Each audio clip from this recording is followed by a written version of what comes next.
¿Cuáles han sido los avances y qué resultados se tienen de la participación política indígena en nuestra democracia? Vamos a conversar con José Queclin Costa, él es sociólogo y coautor del libro Pueblos Originarios y Representación Política. Nos conectamos con él a través de la virtualidad. Buenos días. Su micro está apagado. Perdón, buenos días. Muchísimas gracias por la invitación. Muchas gracias por acompañarnos para conversar sobre este tema tan importante y sobre todo teniendo en cuenta que desde la aplicación de la cuota indígena en nuestro país es necesario saber si efectivamente esto ha traído algún resultado tangible para la representación en la democracia del Perú. Pues yo diría dos cosas, ¿no? Numéricamente es posible efectivamente que algunas personas indígenas de origen andino y amazónico hayan tenido algún cargo de gestión en municipios locales, ¿no? Pero la calidad de esa representación es lo que también debemos valorar. En muchos casos, estos representantes de pueblos indígenas, al tener, digamos, una limitada instrucción o una falta de preparación técnica, sus propuestas también pueden ser infravaloradas o minusvaloradas. De todos modos, el número de representantes es mínimo, ¿no? El número de personas elegidas por esta cuota indígena es bajísimo, toda vez que, como lo mostramos en el libro, y lo acaban de mostrar ustedes en la nota también, los colocan en lugares no expectantes, los partidos políticos o los movimientos. Lo mismo ocurre con el caso de las mujeres, por ejemplo, o los jóvenes, ¿no? Siempre los colocan en lugares no expectantes, en lugares con pocas posibilidades, y entonces lo que hacen los partidos es cumplir con la cuota formalmente hablando, pero al ubicarlos en lugares no expectantes, limitan sus posibilidades, todo lo cual también pues imposibilita que estos líderes puedan poner en la agenda pública sus necesidades, sus intereses, sus demandas, todo lo cual pues crea una frustración en los electores, porque lo que dicen los electores es, bueno, te hemos elegido,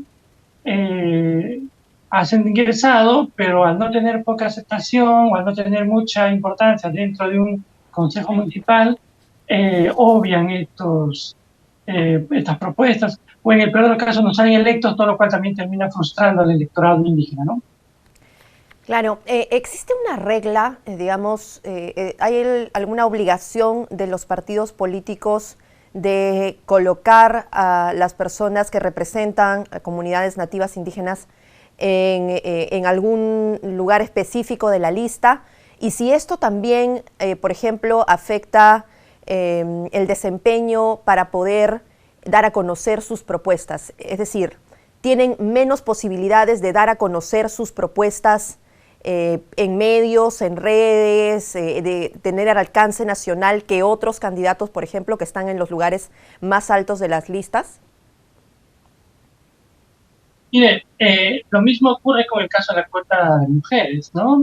Se ha luchado mucho para que sea paritario, mitad a mitad, 50% varones, 50% mujeres, y sobre todo la alternancia, ¿no?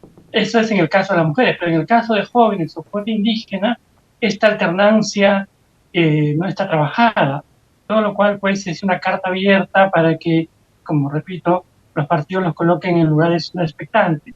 También aquí pues, puede cruzarse una variable que es el racismo, ¿no? Se cumple con la ley, se acata la ley, pero debido a una cuestión racista también, se los coloca en estos lugares. En muchos casos también los partidos o los movimientos, tal como hemos visto en la investigación, no coordinan directamente con la organización de estos líderes ahí en las comunidades originarias del Ande o de la Amazonía, sino que los buscan casi individualmente, como un elector más, lo cual pues rompe con la organización a la que pertenece, y los partidos entran en una especie de competencia dentro de una comunidad, de una organización, para ver quién es el líder más carismático, el que tiene más arrastre, el más popular, para poderlo llevar a una lista, a un expectante, pero con la idea de instrumentalmente capitalizar ese rasgo. Correcto.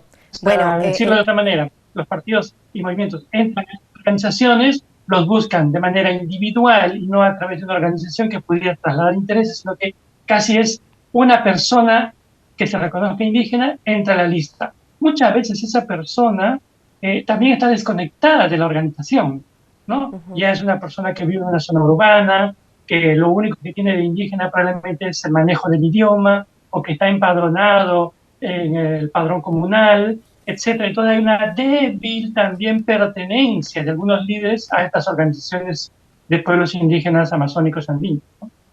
ahora, esto, aunque quizá algunas personas lo puedan ver como usted lo ha mencionado, de una forma en la que simplemente se cumple con la norma, se cumple con la ley y se colocan candidaturas de personas que representen comunidades indígenas, esto tiene un trasfondo mucho más importante porque efectivamente la idea es que se puedan trasladar las demandas, las preocupaciones, la problemática de las comunidades indígenas de nuestro país hacia proyectos de ley, leyes, normas que los involucren y que los hagan parte. ¿Por qué es importante justamente que se tenga una mayor representación de las comunidades indígenas en la representación nacional? Efectivamente, como usted señala, ¿no? Lo importante de esta cuota es que los intereses legítimos de los pueblos puedan llegar a la vida pública y procesarlos a través de proyectos, de leyes, de obras, de infraestructura, de equipamiento territorial, ¿no? En los territorios hay que equiparlos también, como una casa uno equipa su casa, la sala, el comedor, el dormitorio, pues también un territorio hay que equiparlo, ¿no? Con hospitales, escuelas, comisarías, centros deportivos, áreas de esparcimiento, áreas culturales, hay que equipar el territorio. Entonces, al no trasladar estos intereses a la vida pública, estos territorios también están con un bajo equipamiento estatal, ¿no? No hay los servicios, etcétera. Pero también es importante que los líderes y estos pueblos originarios puedan participar de la vida pública del país, de entrar en los debates, en las decisiones que los puedan afectar. De esa manera también se comprometen con un régimen democrático cuando sufre alguna amenaza o cuando hay algún líder que intenta pues sabotear la democracia en un país como el nuestro. Entonces, por dos lados hay una virtud de incorporar a la vida pública, ¿no? A través de trasladar sus intereses legítimos y de incorporarlos al debate nacional, a la vida pública, el compromiso con la democracia, los valores y la libertad. Claro. Es una forma, además, de prevenir la conflictividad, las altas tasas de conflictividad que hemos visto en diferentes zonas de injerencia, por ejemplo, de algunos proyectos mineros o de proyectos de gas o de otro tipo de obras que el Estado pone en marcha justamente porque estas demandas, estas preocupaciones no han sido recogidas con antelación. La vida política es esto, pues, ¿no? La capacidad de entenderse, ¿no? Si marginamos a alguien de la vida política, siempre va a estar en desacuerdo o en contra, pero al incorporarlos van a valorar la comunicación, el diálogo, el entendimiento, para que pues las inversiones bienvenidas, las inversiones con el respeto al medio ambiente, la lucha contra la pobreza, etcétera, sea pues un asunto de consenso y no de imposición o de intereses. Entonces, creo que es una virtud que haya una cuota de indígena en el país y sobre eso es que hay que trabajar. El problema no es la cuota indígena en sí misma, ¿no? Quizás hay que perfeccionarla, quizás hay que hacer modificaciones, claro, sin duda, pero ya hay un primer paso. Entonces, el problema está en los partidos, en los movimientos, que no logran apreciar la virtud de este mecanismo para incorporar, como usted bien ha dicho, un cuarto de la población se reconoce indígena o es indígena, en el mundo andino, en el mundo amazónico, incorporarlos a la vida pública. Entonces, la cuota es un primer paso, ¿no? Perfectible. Pero sobre eso la sociedad, los partidos, tenemos que avanzar más para perfeccionarla pero no hay que esperar una ley para eso, ¿no? Sin duda, reconocer la virtud y actuar virtuosamente para colocar en lugares expectantes y colocar ahí en lugares donde ellos puedan ser, tengan posibilidad de ser electos para trasladar sus intereses y conversar en las regiones, en los distritos, ahí en los lugares de la Amazonía, del Ande peruano, sobre qué es mejor para el desarrollo de esa localidad. Claro. Inclusión y respeto, esas son las claves. Muchas gracias al señor José Keckling por esta entrevista, muy amable, y esperamos tenerlo en otra oportunidad. Muchas gracias. Muchas gracias, buenos días.